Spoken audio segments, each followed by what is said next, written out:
Bonjour, c'est Sandrine et bienvenue sur ma chaîne indépendante au féminin.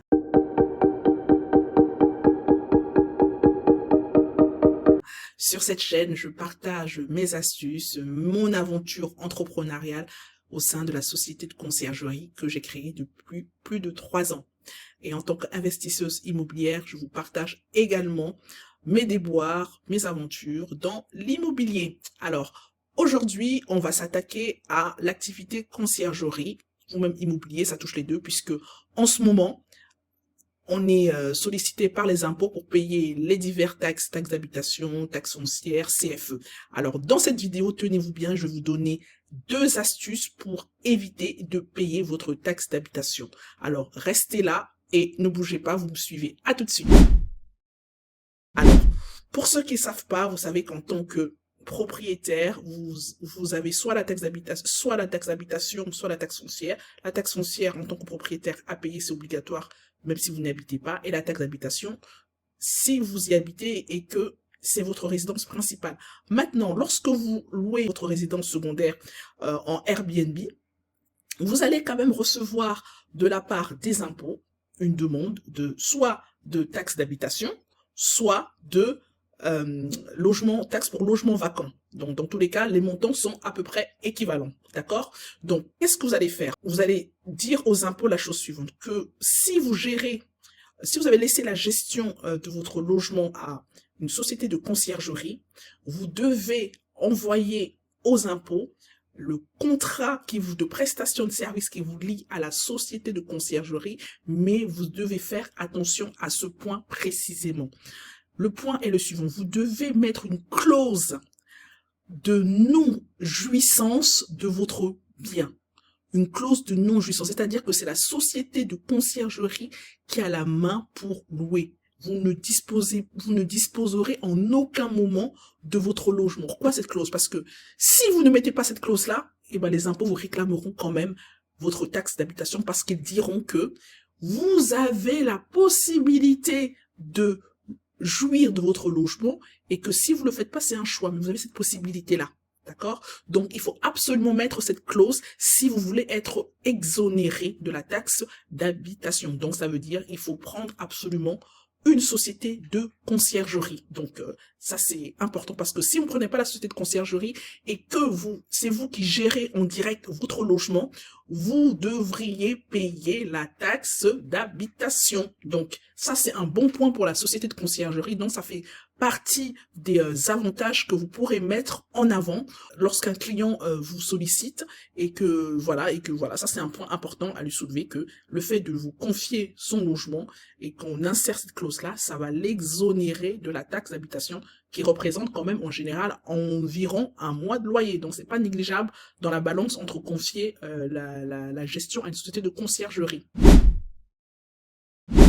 Maintenant, vous avez aussi en tant que société de conciergerie, si vous louez par exemple un bien et que vous êtes en activité, vous faites la sous-location par exemple d'un bien, donc ça veut dire qu'en tant que société de conciergerie, vous êtes immatriculé, donc vous avez ce que vous devez payer de toute façon, ce qu'on appelle la CFE. La CFE est payée le fait d'exercer une activité, voilà, d'être immatriculé pour exercer une activité, ouvre droit au paiement obligatoire de la CFE.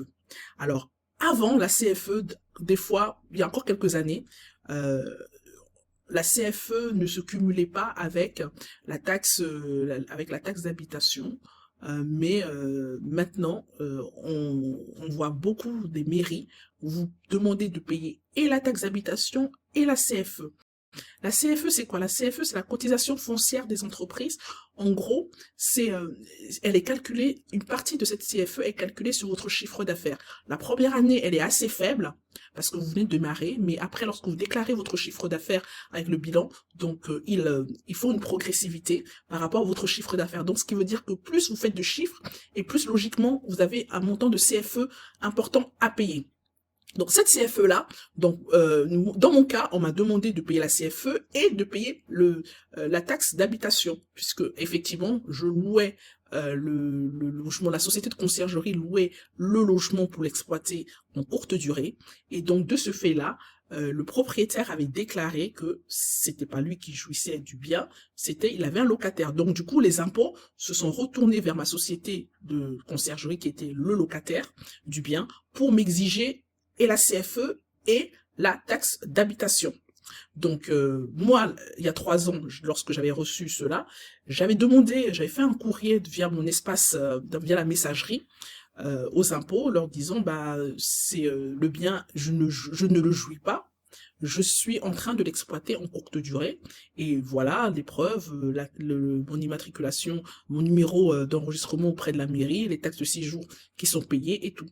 Et ben le contrôleur des impôts n'a rien voulu savoir. Il m'a répondu la chose suivante: dans la mesure où vous ne démontrez pas que vous n'avez pas une jouissance, vous n'avez pas profité d'au moins une nuit de ce logement que vous exploitez, vous avez cette possibilité-là. Donc, ils m'ont dit non.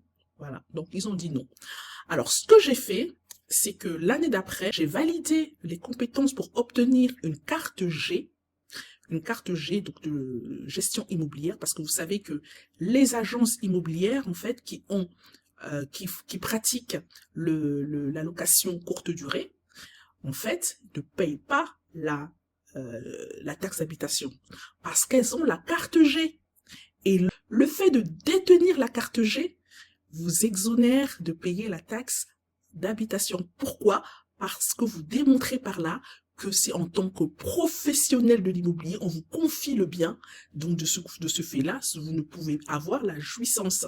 Donc vous ne faites que gérer, et donc le fait d'avoir la carte G montre que vous faites la gestion. Et donc lorsque j'ai reçu l'année d'après la demande pour payer la carte de la taxe d'habitation, je leur écris de nouveau via la messagerie en leur mettant la copie de ma carte G. Et donc, on faisait avec le courrier qui allait bien pour demander l'exonération. Et devinez quoi? J'ai obtenu l'exonération.